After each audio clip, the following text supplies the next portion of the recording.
Tiga. Assalamualaikum warahmatullahi wabarakatuh. Selamat datang di podcast kami dari mata kuliah studi kawasan Timur Tengah. Hari ini kita akan membawa tema tentang meramal masa depan politik Yaman. Jika tidak ada asing, apakah perang Suriah akan selama ini? Itu tema kita hari ini. Nah, sebelum masuk kepada pembahasan, pertama-tama kita akan kenalan satu persatu siapa aja yang ada di dalam podcast ini. Saya sebagai host, nama saya Tiara Mantadita, dan ada dua teman saya yang bakal ngisi podcast ini juga. Boleh coba teman-teman perkenalkan dirinya satu persatu.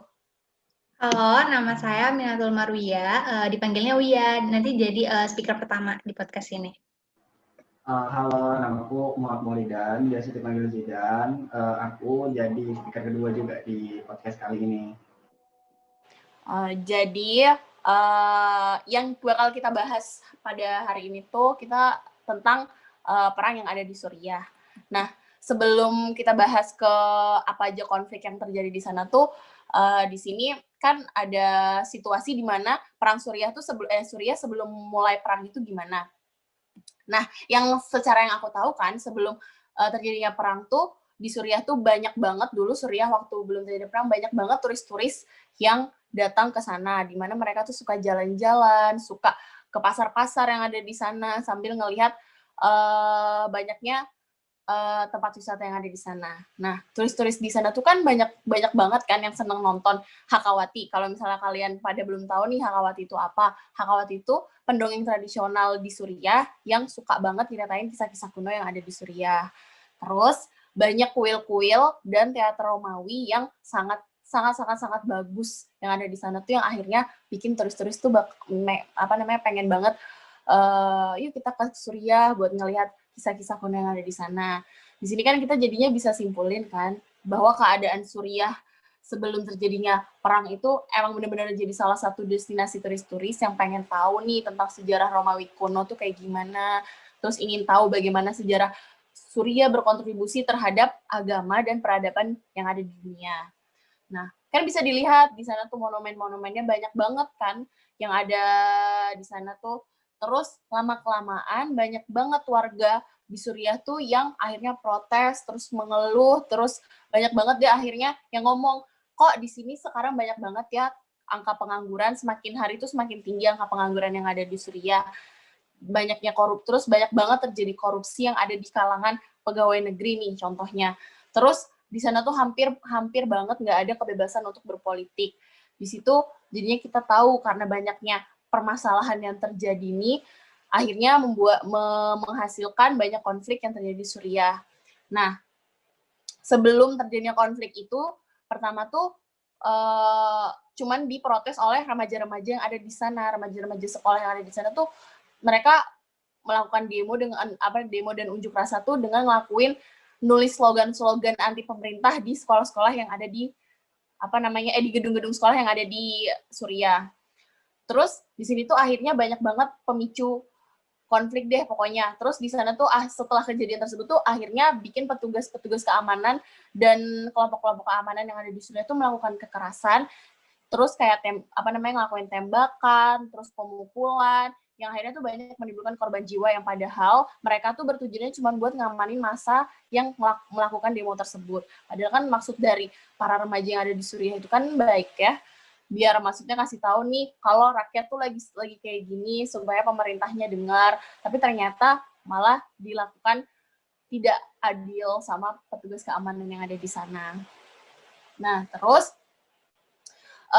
setelah redamnya aksi protes tersebut tuh akhirnya banyak banget pendukung oposisi kayak negara-negara sebelumnya yang akhirnya menyiapkan senjatanya karena menurut Presiden Assad waktu itu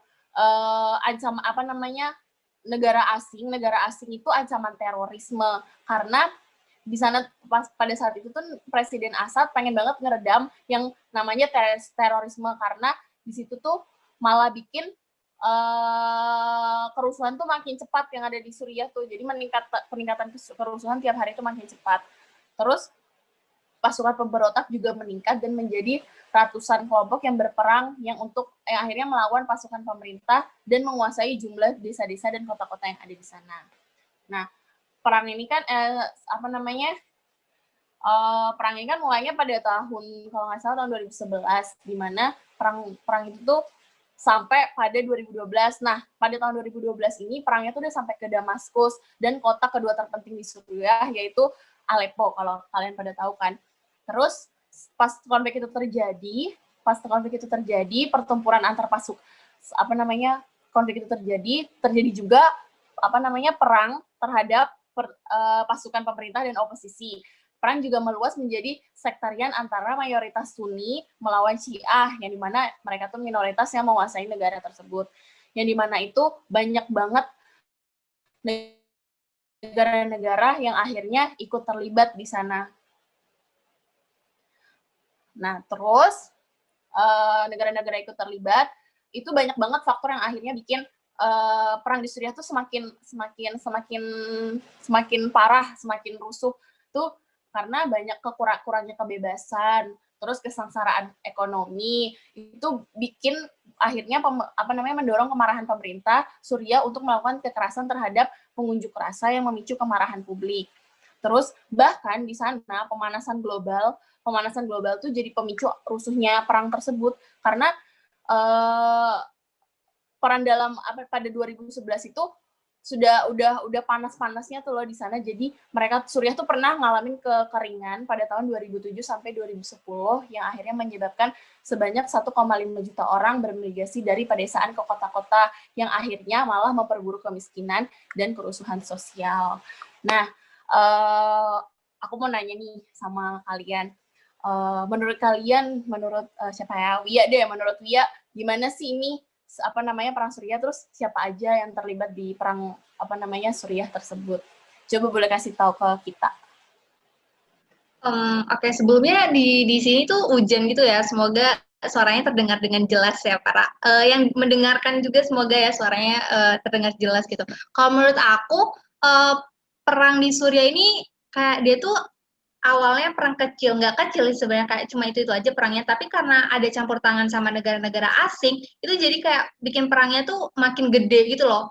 Karena ya itu kayak siapa yang konflik, terus nanti didukung sama negara-negara ini, terus negara-negara yang ikut terlibat tuh negara-negara gede kayak Amerika, Rusia, gitu-gitu yang kayak punya yang punya power gitu loh. Nah, salah satu negaranya tuh banyak sih sebenarnya. Kalau ditanya negara-negara mana aja yang terlibat tuh banyak. Itu ada negara Iran. Nah, di Iran sendiri, Iran tuh pendukungnya si Assadnya ini. Nah, Iran ini ngedukung apa aja sih? Nah, Iran tuh kayak ngedukung tentang kekuatan loyalitas, itu berhubungan dengan uang-uang gitu. Terus dukungnya juga lewat senjata, terus ada intelijen gitu juga. Nah, Iran ini juga ngirim penasehat militer nih di Garda Revolusi ke Suriah, yang dimana Garda ini tuh diarahkan buat pejuang Hizbullah gitu lah, yang dimana itu sebuah kelompok militan yang berbasis di Lebanon, yang didukung juga sama Iran kan. Nah, ini juga yang menjadi keterlibatan di konflik ini gitu. Kemudian juga ada negara yang lumayan besar sih sebenarnya, ada Rusia gitu. Kayak Rusia ini sebenarnya garis besarnya itu Moskow. Nah, Moskow ini ngebantu si Assad ini buat memulai serangan udara di Suriah. Itu tuh sekitar pada tahun 2015. Nah, pejabat Suriah ini kayak mengatakan kalau serangan udara ini tuh menargetkan organisasi-organisasi teroris kayak ISIS gitu-gitu. Tapi pengeboman Rusia ini juga kayak nyerangnya tuh sama kelompok-kelompok anti Assad gitu loh. Jadi kayak mereka tuh nggak terstruktur gitu loh, objek-objeknya mana aja yang diserang gitu. Nah, itu salah satu negaranya juga. Kemudian kayak ada campur tangan dari Arab Saudi juga nih. Nah, kalau campur tangan dari Arab Saudi ini, dia tuh kayak menyumbangkan banyak uang juga. Senjata juga, dia nyumbangin juga.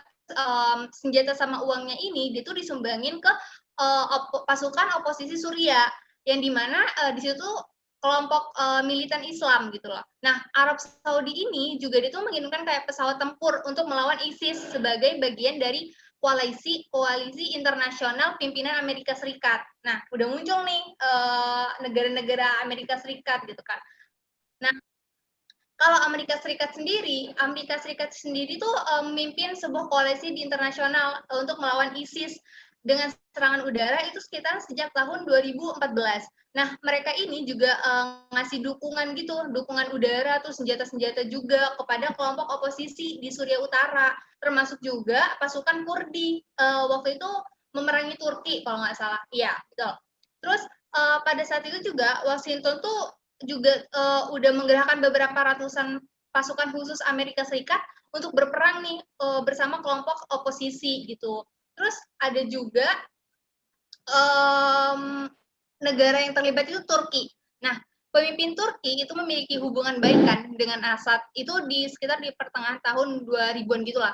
Namun mereka telah memasuki kelompok oposisi Suriah itu non Kurdi dengan senjata sejak senjata perang itu sekitar pada tahun kalau nggak salah 2011. Nah, Turki ini udah ngizin pejuang oposisi termasuk militan jihad itu yang dimana mengizinkannya itu dalam mengarahkan pertempuran gitu loh. Jadi kayak pertempuran itu pertempuran darat dari Turki untuk memasuki keributan di berbagai perbatasan Turki sama Suriah gitu. Terus Ankara ini salah satu negara di Turki itu juga telah meluncurkan serangan udara terhadap ISIS yang telah memerangi pasukan oposisi Kurdi di Suriah Utara sejak pertengahan tahun 2016 gitu. Sebenarnya banyak sih lah kalau ditanya negara mana yang ikut berperan waktu perang Suriah itu banyak banget sebenarnya gitu loh. Tapi yang paling Iya kan, apa namanya, dari negara-negara tersebut juga kayaknya cukup banyak ya yang terlibat dalam perang itu, emang bener-bener parah banget berarti kan. Karena kayak campur tangan negara asing tuh kalau menurut aku pribadi tuh dia tuh malah nggak bikin perangnya itu selesai gitu. Dia tuh malah bikin kayak memanas karena ya itu ada campur tangan sama negara-negara asing. Si negara ini bilang kamu tuh harusnya kayak gini, kayak gini, kayak gini. Jadi mereka tuh bukan jadi jalan tengahnya, tapi kayak jadi malah pendukung buat semakin perang gitu loh. Kalau dari aku sih gitu. Iya, dari yang aku tahu juga tuh emang bener-bener banyak banget negara yang terlibat tuh. Contohnya juga tadi kan Rusia, terus kalau nggak salah Amerika juga Rusia terlibat ya dalam perang Suriah ini tuh. Terus tuh aku juga mau nanya lagi, dari segi pandang kamu, apa dari menurut kamu deh yang kamu tahu tuh kepentingan keterlibatan negara yang terlibat tersebut tuh apa? Apa ada kepentingan khusus kenapa mereka ikut terlibat dalam perang Suriah ini? Sebenarnya aku juga kayak kalau ditanya keterlibatan negara-negara itu kayak kurang paham gitu loh. Tapi aku coba jelasin sesuai pemahaman aku gitu ya. Soalnya kan negara-negara itu banyak dan pasti tiap-tiap negara itu pasti punya kepentingan yang berbeda gitu kan. Nah, kita mulai lagi nih sama dari Iran kan. Nah, kalau kepentingan Iran di sini itu dia tuh kayak gimana ya? Mereka tuh menggambarkan dirinya itu sebagai penjaga aliran Syiah cabang Islam yang mayoritas tuh dianut oleh orang-orang Iran gitu. Nah, Syiah di Suriah ini dia tuh dilaporkan kalau mereka tuh udah punya target oleh beberapa kelompok militan yang mengidentifikasi diri mereka sebagai Sunni, cabang umat utama Islam di lainnya. Nah, Iran ini juga kayak pengen gitu loh mempertahankan kekuasaannya si Assad ini gitu loh. Nah, pemimpin Suriah tersebut juga kayak ngasih izin gitu loh, ngasih bantuan Iran buat mengalir ke Hizbullah di Lebanon. Jadi kayak semakin luas gitu loh, soalnya mereka punya kepentingan yang berbeda-beda kan. Nah, si Iran ini dia tuh kayak menentang pengaruh Amerika Serikat gitu loh di Timur Tengah. Nah, Amerika Serikat kan negara yang besar adidaya gitu loh kak, ya dia mempengaruhi Timur Tengah gitu loh. Nah si Iran ini kenapa ikut maksudnya kayak ikut berperan di Suriah karena dia tuh kayak Amerika tuh nggak usah ikut-ikutan gitu, nanti dia malah menguasai Timur Tengah gitu. Dan Iran ini lebih memilih Arab Saudi untuk menjadi pemimpin regional di Timur Tengah gitu. Nah terus kita lihat nih apa kepentingan Amerika Serikat ya? Kan tadi udah disinggung tuh. Kalau tujuan Amerika Serikat di Suriah itu yang paling utama itu adalah menghancurkan ISIS dan kelompok ekstremis lainnya di Suriah. kayak ISIS tuh bukan ISIS, Amerika Serikat tuh nggak mau gitu loh, nggak setuju dengan adanya ISIS gitu loh. Nah, Amerika Serikat ini terhadap Assad ini kurang jelas gitu loh. Kayak pendahulunya Trump, Barack Obama itu bilang kalau Assad tuh harusnya mundur gitu loh. Terus itu kan terlepas dari kayak kejahatan-kejahatan waktu perang Suriah itu kan mereka pakai senjata kimia, pemerintah Suriah itu gitu-gitu lah, yang kayak senjata kimia dong, itu kayak dampaknya ini banget kan buat manusia gitu loh. Maksudnya kayak organ-organ dalam kita juga kena gitu loh. Makanya di situ juga Amerika Serikat bilang, udahlah Assad nih mundur aja gitu loh. Itu Amerika Serikat, Presiden Amerika Serikat tuh Barack Obama, terus Donald Trump juga ngomongnya kayak gitu tuh. Terus kita lihat perannya Turki ya di sini. Nah, apa sih kepentingannya Turki di Suriah ini? Turki itu pengen ngecegah warga Kurdi Suriah ini buat ngedapetin otonomi di Suriah Utara. Nah, Ankara ini khawatir kalau keuntungan Kurdi dapat menguatkan partai pekerja di Kurdistan atau PKK, sebuah kelompok di Turki, untuk mencari otonomi yang lebih besar di Turki. Nah, Ankara ini juga ingin mengalahkan ISIS gitu loh, yang telah melakukan serangan teroris di Turki. Jadi ISIS ini tuh gimana ya? Semua negara juga udah pasti tahu gitu loh ISIS. Nah, si Turki ini juga dia tuh kayak nggak pengen ada ISIS gitu loh. Makanya dia tuh juga kayak pengen ngalahin ISIS yang melakukan serangan teroris di Turki. Nah, karena hal ini tuh memungkinkan terbentuk sebuah pemerintahan yang lebih pro Turki, dan itu tuh di ibu kota Suriah kalau nggak ya di ibu kota Suriah. Terus selanjutnya kita lihat peran dari mana nih abis ini, Arab Saudi ya. Ya, Arab Saudi.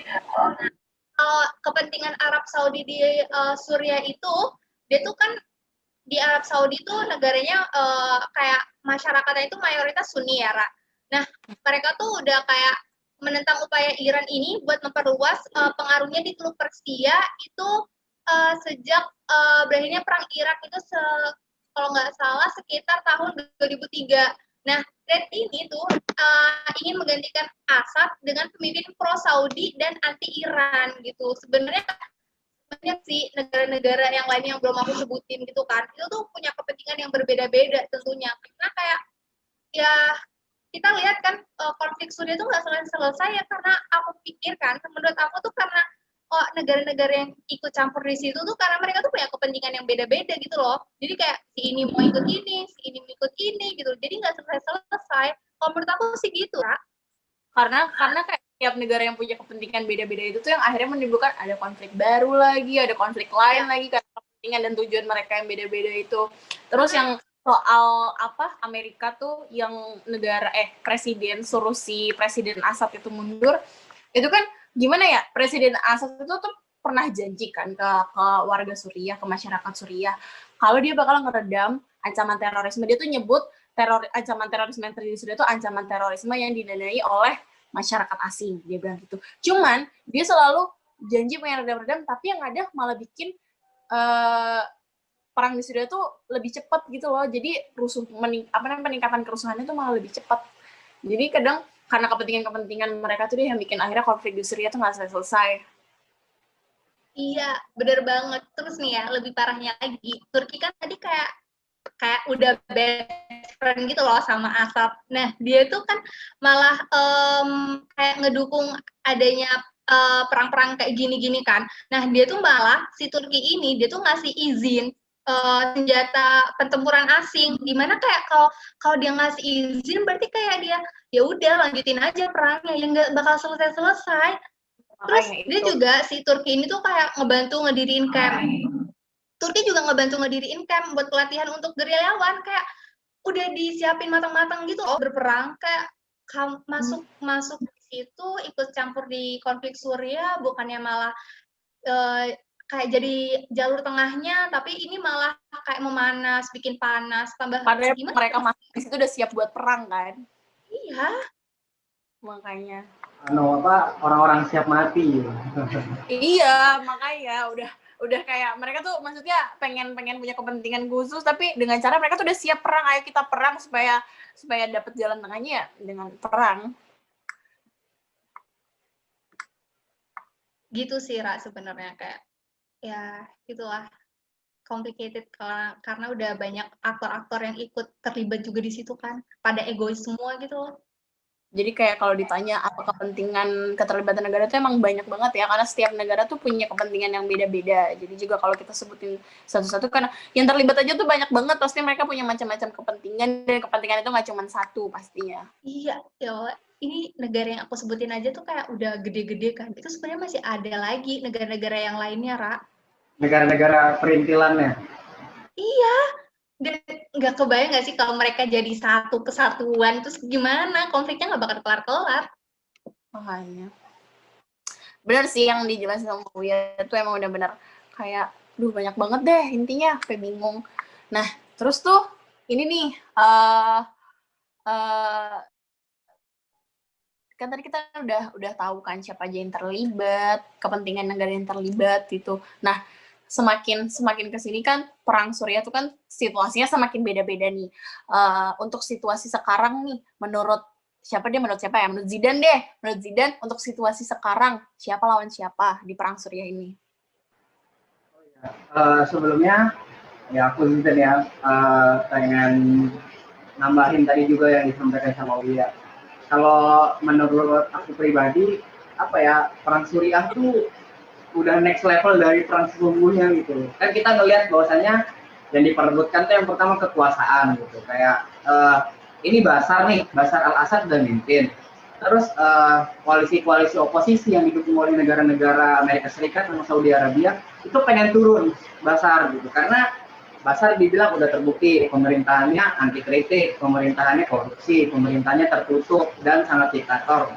Nah, para oposisi yang ada di Suriah itu tuh pengen buat Bashar tuh mundur gitu. Nah, tapi ternyata tuh apa ya, kontestasi perangnya tuh nggak cuma masalah turun terus diganti gitu, tapi naik lagi karena aku tuh melihat bahwasanya dengan adanya Arab Spring tahun 2011 itu tuh malah bukan mendamaikan Suriah, tapi malah memperparah Suriah lagi karena jadi celah. Nah, karena itu jadi celah bagi para aktor-aktor internasional buat nyampein kepentingannya di Suriah. Nah, itu. Nah, aku Jadi, pengen motif ya yang di gimana? Jadi itu kayak manfaat Suriah. Iya, jadi kayak istilahnya ada momentum nih pas Arab Spring gitu. Ya udah, karena momentum ini kita pakai buat siapa yang punya kepentingan di Suriah, ambil semuanya. Nah, aku ingat banget tuh katanya Mas Fikar waktu mata kuliah kita, dia tuh ngasih tahu bahwasanya orang itu bergegas ke Timur Tengah itu karena satu hal, karena hegemoni. Karena di Timur Tengah itu banyak banget kan minyaknya. Kayak ibarat kata kalau kamu bisa sampai di Timur Tengah dan membangun hegemoni di sana, dijamin negara pasti kaya. Nah, aku tuh ngeliat dari sana, kan kita paham tuh, sama udah dikatakan juga sama si Ria gitu, bahwasanya situasi sekarang tuh makin panas banget. Kayak ibarat kata nih ya, ada pemerintahan Bashar al-Assad gitu. Terus sekarang juga udah didukung sama Hizbullah, terus juga didukung sama Rusia gitu. Rusia kan sekarang udah punya pangkalan militer di sana. Nah, terus juga ada Iran gitu. Nah, terus juga di pihak oposisi itu juga ada Amerika Serikat, koalisi negara Arab Saudi, terus juga ada Turki. Nah, terus tambah satu lagi. Nah, ada juga ISIS yang ngambil ISIS sama Al-Qaeda yang bantu buat ngambil momentum di Suriah. Terus terakhir ada lagi koalisi orang-orang Kurdi yang ingin membentuk pemerintahan sementara yang ingin memisahkan diri dari Suriah. Nah, kalau menurut aku tuh yang udah disampaikan kita tadi kan kayak ini nggak cuma sekedar perang menurunkan pemimpin kan, tapi itu kayak banyak gitu loh, kompleks gitu loh, ibarat kata kayak ada ini perang sama ini, ada ini perang sama ini, terus beda semua kepentingannya, walaupun sama-sama ingin menguasai ya pada ujungnya, tapi apa ya, jalan mereka buat ngambil tuh agak beda. Nah, coba kayak misalnya gini ya, Bashar al-Assad itu kan didukung sama Iran, itu karena mereka sama-sama Syiah gitu. Kan Bashar al-Assad tuh orang Syiah Al-Walid, nah orang Partai Ba'ath gitu. Nah, orang Syiah Al-Walid itu kan orang minoritas yang ada di Suriah gitu. Nah, dia tuh ya orang Iran tuh pengen maksudnya Syiah tuh berdirinya tuh nggak cuma di Iran, di Irak gitu. Dia tuh pengen berdiri di Teluk gitu kayak kita lihat ada di Yaman juga gitu. Dia pengen, nah gitu, makanya dia membantu. Nah, Rusia juga punya kepentingan di sana, udah dari dulu dia membangun hubungan dengan Bashar al-Assad, salah satunya dengan adanya pangkalan militer di sana. Terus juga Hizbullah gitu. Kalau Hizbullah kan emang memerangi teroris gitu, dan juga menjadi organisasi militan yang ingin membuat suatu pemerintahan Islam gitu. Makanya Hizbullah itu kan artinya agak ngeri ya. Kalau bahasa Indonesia itu kalau nggak salah Partai Allah namanya. Iya, makanya agak serem juga gitu. Nah, itu baru di pihaknya Bashar al-Assad. Belum lagi yang ada di pihaknya oposisi gitu.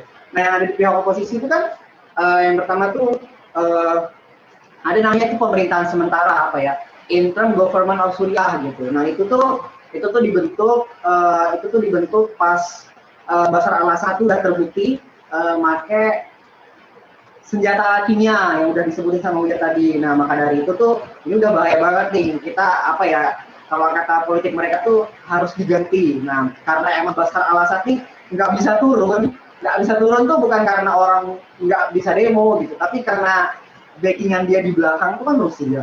Kuat lah ibaratnya. Jadi nggak bisa gitu. Maka dari itu koalisi orang-orang yang merevolusi Suriah itu membentuk pemerintah baru.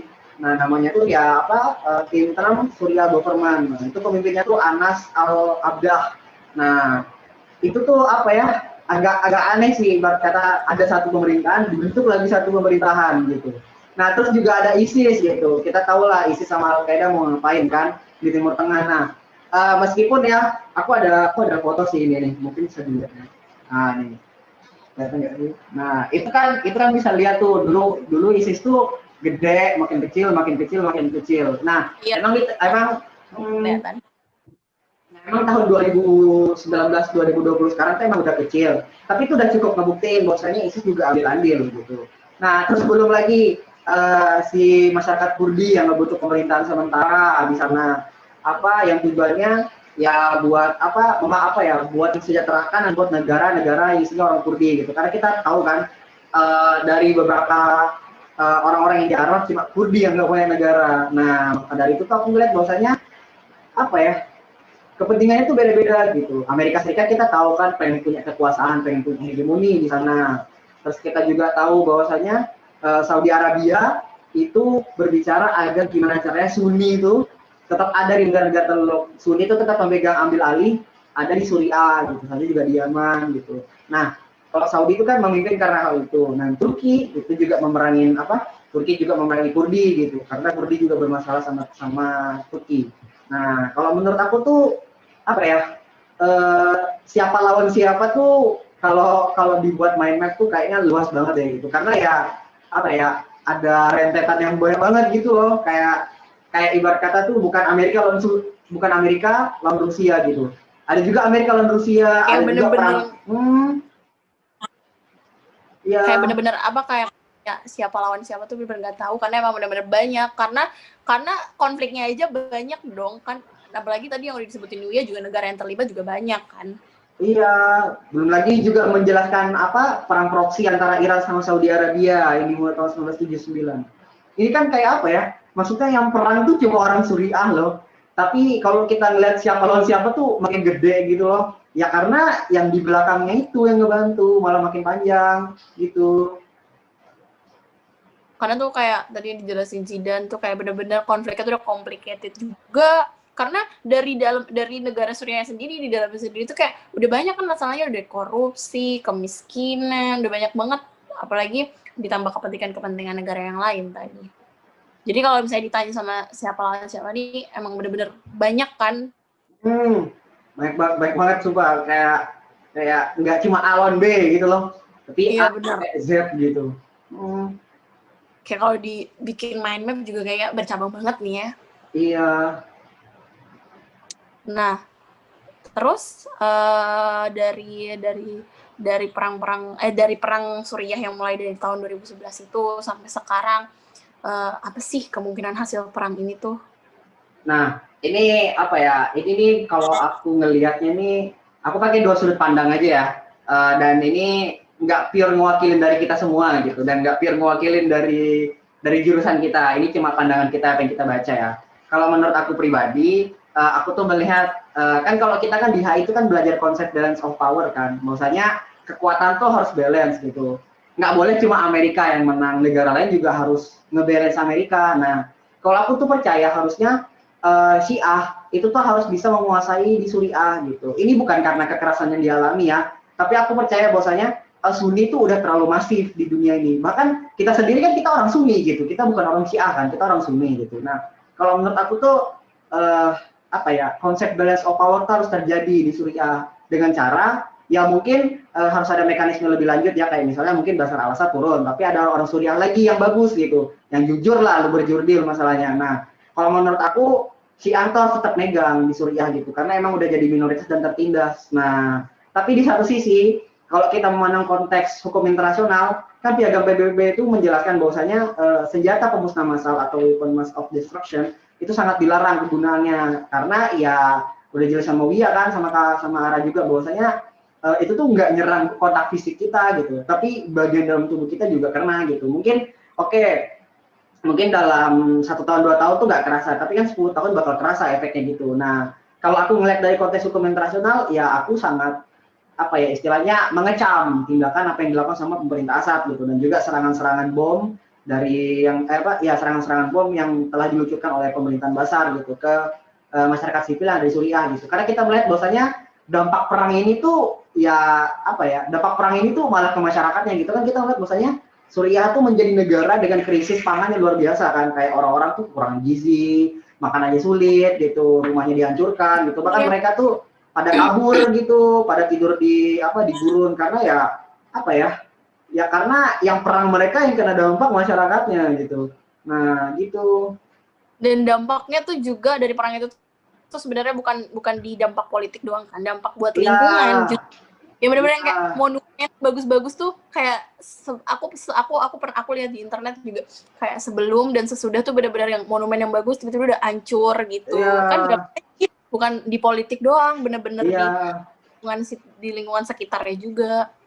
Terus kalau menurut aku nih ya guys, kalau menurut aku apa yang dilakuin waktu perang di Suriah ini itu tuh kayak udah ngelanggar hukum humaniter sih. Soalnya kan di hukum humaniter kan kita diajarin tuh, kayak kita harus sudah tahu nih objek-objeknya yang bakal kita jadiin sasaran tuh siapa aja. Nah kalau di konflik Suriah ini kayak dia tuh objeknya tuh nggak tertata gitu loh. Jadi yang kena tuh warga sipil gitu loh, dan itu kan nggak boleh. Di hukum Jenewa juga, di konvensi Jenewa itu nggak boleh kan, udah ada aturan-aturannya yang nggak boleh kena tuh siapa aja. Terus kayak yang nggak boleh terlibat warga sipil tuh nggak boleh terlibat gitu loh, tapi di konflik Suriah tuh itu nggak dipakai gitu. Jadi kayak menurut aku miris sih sebenarnya, soalnya kayak warga sipil yang nggak tahu apa-apa itu jadi dampaknya. Contohnya kayak penembakan itu pakai bahan kimia gitu. Coba bayangin itu tuh kita tuh digrogotin itu lewat organ-organ dalam kita. Ini tuh lebih parah guys daripada kita digrogotinnya lewat organ luar kita ini. Kayak ya mending luar kan. karena benar-benar bahan kimia kan udah sampai ke dalam kan. Mana yang kena kadang anak kecil. Bener kan, kasihan ya Allah, bayi. Mana anak kecil kena juga kasihan gitu. Makanya kayak harusnya tuh kalau nggak ada asing tuh udah kelar harusnya perangnya gitu loh. Cuma cuma malah makin lanjut gara-gara masalah asing nih, aduh. Bener banget, masalahnya tuh kayak sebenarnya awal dari konflik kan kita kan udah pada tahu nih, awal konfliknya tuh cuma sebenarnya dari Suriahnya, dari negara Suriahnya sendiri, dari pemerintahannya yang nggak tertata gitu-gitu deh, tapi akhirnya masuk negara lain, masuk negara asing, yang akhirnya bikin konfliknya tuh melebar. Terus tuh kan bener-bener berarti kan apa namanya perang ini tuh emang bukan hanya didominasi oleh pihak Suriah sendiri, karena udah dari kita jelasin tadi, dari aku, dari Wia, dari Zidan, tapi dengan pihak asing juga yang terlibat, yang benar-benar sangat banyak pihak asing yang terlibat. Jadi menurut aku juga dari Suriahnya sendiri sebenarnya konfliknya tidak lebar, jadi melebar karena tadi mereka butuh kepentingan mereka yang harus dijalankan juga dengan memanfaatkan keadaan perang Suriah sendiri. Itu kan teman-teman. Iya, bener banget guys. Bener banget, Kak. BTW lampu kamar aku mati guys. Iya, parah. Iya. Jadi pembahasan kita pada hari ini tuh menjawab tema hari ini kan, jika tidak ada asing apakah perang Suriah akan selama ini. Dari aku sendiri menjawab kayaknya sebenarnya kalau tidak ada bangsa asing, negara-negara lain yang mencampuri konfliknya Suriah, mungkin perang Suriah akan selesai lebih dulu daripada harus sepanjang yang sekarang. Setuju Ya, sih, Ra. Setuju. Mungkin kayak harusnya paling perangnya setahun doang gitu. Iya, Mungkin bahkan nggak setahun gitu, mungkin 6 bulan aja udah kelar. Iya kan? Ya, karena emang awalnya cuma bobrok di pemerintahannya kan, Iya. tiba-tiba jadi melebar dan meluas. Dan juga mungkin bakal lebih baik kalau negara-negara yang terlibat tuh bukan jadi kayak aku dukung ini, jangan kayak gitu, malah kayak ya udah kita selesain ini gitu loh. Kalau mereka kayak gitu nggak selesai-selesai kayak sekarang sih menurut aku. Ya gitu. Jadi udah terjawab juga nih tema ini. Kalau misalnya nggak ada asing, perang Suriah akan sudah selesai. Ya semoga aja perang Suriah tidak akan berlangsung lama. Kita doakan aja semua teman-teman supaya tidak ada lagi korban, tidak ada lagi yang dirugikan dari negara Suriah sendiri. Ya semoga aktor internasional menemukan solusinya ya. Iya benar. Dan semoga kita Iya. kuliah di jurusan HI juga bisa menemukan solusinya. Ya, amin. Makasih guys, diskusinya menarik banget sumpah. Iya makanya mungkin mungkin hasil Zoom ini bisa kita publikasikan ke YouTube gitu ya, biar bisa saling sharing gitu. Boleh banget. Ya. Karena emang seru pembahasan hari ini. Jadi terima kasih ya teman-teman semua udah meluangkan waktunya buat diskusi-diskusi kecil gimana Suriah sama negara-negara lainnya. Semoga diskusi kita bermanfaat juga buat orang-orang yang belum tahu nih gimana perang di Suriah tuh. Jadi terima kasih semuanya. Terima kasih Wia, terima kasih Zidan atas waktunya. Kembali. Sama Ra. Semoga semua orang yang mendengarkan podcast dan nonton podcast kita bisa tertarik dan juga lebih peka terhadap isu-isu internasional yang sedang terjadi. Iya. Wabillahi taufik wal hidayah. Waalaikumsalam warahmatullahi wabarakatuh.